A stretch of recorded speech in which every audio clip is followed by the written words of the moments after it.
আম্মা ওই আম্মা ভাত দেও। এই যে নে। ও বেদি গো বেদি এটা কিয়া মাছের মাথা কো। তুই খাস দেরি কইরা তোর ভাইয়ে খাই আলছে। হ্যাঁ খাইতাম আমি ভাত মাছের মাথা সালা। এই লাখ কোষ্টা প্রত্যেকদিনই মাছের মাথা খাইলবো।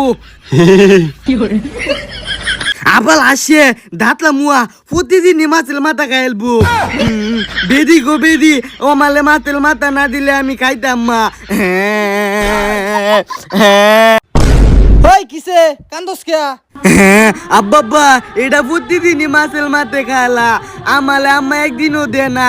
আমি কি তুঙ্গল ভূত না? আমি আজকে মাছের মাথা তালা ভাত খাইতাম মা। মিনতে জায়গা কাজ জুইব। হ্যাঁ কান্দিস না, এই নে 10 টিয়া, তুই গা মজা খাগা যা। কালকাতে মাছ আনলে 2টা কইরা মাথা আনবা, একটা মাছ আনো 2 ফুলা ফানে লাগে কাইজা। 3 মাথা ওলা মাছ নাম কালাতে তুই খাইবে যা। ওখানে 10 টিয়ার মজা লইয়া হেটারে দেয়া খাইয়াম দিতাম মা কান্দায়াম।